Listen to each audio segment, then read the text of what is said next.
Hello दोस्तों, नमस्कार। स्वागत है आपका मेरे यूट्यूब चैनल में। आशा करता हूँ आप सभी अच्छे होंगे, स्वस्थ होंगे, मस्त होंगे। तो आज हम बात करने वाले हैं एसएससी सीजीएल के अंतर्गत आने वाले post tax assistant income tax के बारे में, जो कि सीबीडीटी के अंतर्गत आते हैं, central board of direct taxes. आज इनके हम जानेंगे इनके जॉब प्रोफाइल के बारे में, इनका काम क्या होता है, इनको कितनी सैलरी मिलती है, इनका प्रमोशन, ट्रांसफर, ये सब चीज़, इनका काम क्या होता है ऑफिस में। वीडियो को शुरू करने से पहले यदि आप मेरे चैनल पर नए हो तो मेरे चैनल को सब्सक्राइब करिए और शेयर करिए अपने दोस्तों में, ताकि उन्हें भी ये सब मालूम चले। वीडियो को अंत तक देखिएगा, इसमें बहुत सारी चीज़ हम डिस्कस करेंगे आपसे। और ये सभी बातें मैं बता रहा हूँ अपने एक दोस्त सुभाष जी हैं, जो कि इनकम टैक्स मुंबई में है, उन्हीं से बात करने के बाद चलिए शुरू करते हैं वीडियो को। सबसे पहले एक इनकम टैक्स के टैक्स असिस्टेंट को कितनी सैलरी मिलती है, शुरुआती सैलरी।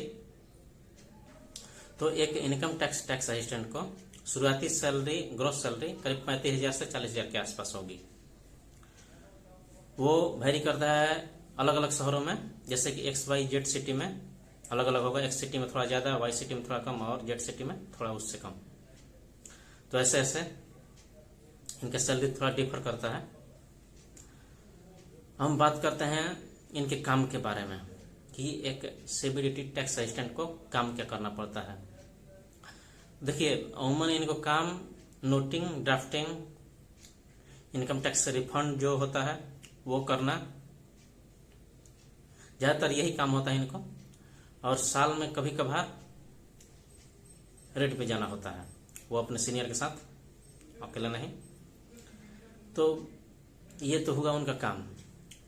इनके काम जो होता है एक टैक्स असिस्टेंट को सीबीडीटी इनकम टैक्स में, उनका काम ज़्यादातर फरवरी मार्च के महीने में ज़्यादा रहता है। वो फाइनेंशियल ईयर होता है, इस कारण जब उस समय इनकम टैक्स रिफंड का काम चलता है, वो इसी कारण उस टाइम उनको ज़्यादा काम करना पड़ता है। ऐसे अमूमन उनको ज़्यादा काम नहीं रहता। आप सोचिएगा तो आगे की तैयारी भी कर सकते हैं वहाँ से, या एसएससी सीजीएल के अंतर्गत कोई भी पोस्ट पे अगर आप जाते हैं तो आप तैयारी कर सकते हैं आगे के लिए।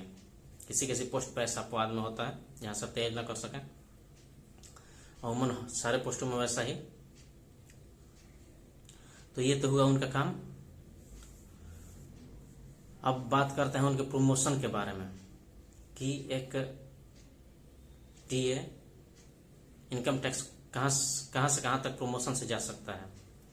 देखिए, जब टैक्स असिस्टेंट सीबीडीटी ज्वाइन करते हैं तो ज्वाइनिंग के कहीं कहीं ऐसा भी होता है कि ज्वाइनिंग के 2 साल 2.5 साल होते होते उनको प्रमोट कर दिया जाता है, और किसी किसी जगह पे मैंने उनको प्रमोट करके सीनियर टीए बना दिया जाता है। और किसी किसी जगह पे ऐसा भी होता है कि उनको ज्वाइनिंग के 4 साल 5 साल लग जाते हैं सीनियर टीए बनने में। वो जगह पे वेरी करता है। जैसे मुंबई में है तो वहाँ पे जल्दी प्रमोशन है, मुंबई, दिल्ली, चेन्नई और बेंगलुरु, वहाँ पे ज़्यादा जल्दी प्रमोशन है, तो वो लोग जल्दी इंस्पेक्टर भी बन जाते हैं। 6 साल 5 साल 6 साल होते होते वो लोग इंस्पेक्टर बन जाते हैं डिपार्टमेंटल एग्जाम देने के बाद। ऐसा नहीं, डिपार्टमेंटल एग्जाम पास करने के बाद आप प्रमोट होंगे।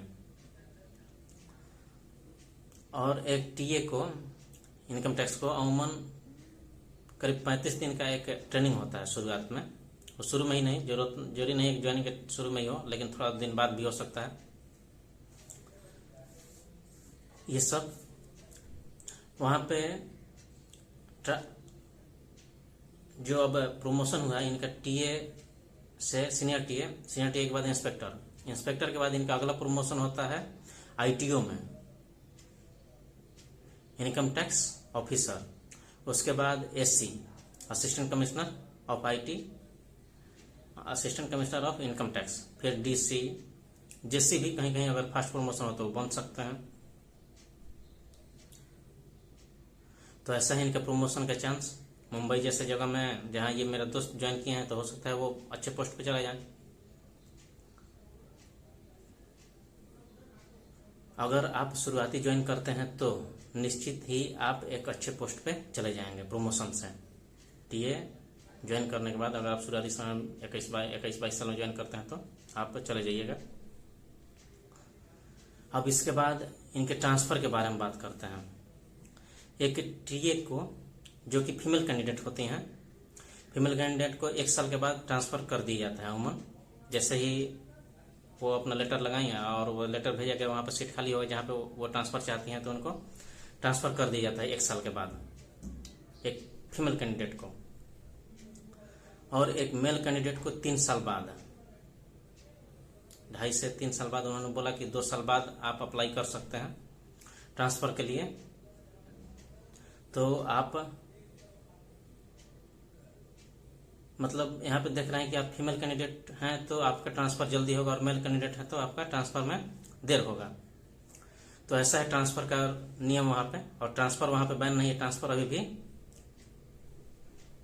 इनकम टैक्स में हो रहा है। आपको होम पोस्टिंग भी वहाँ से मिल जाएगा। अगर आप टीए सीबीडीटी, अगर आपका रैंक बढ़िया है तो होम पोस्टिंग भी आपको SSCGL से मिल जाएगा। तो ये रहा टीए इनकम टैक्स के बारे में, जो कि मैंने सुभाष जी से बात करने के बाद ये सब आपको बताया। और वीडियो को अंत तक देखने के लिए धन्यवाद।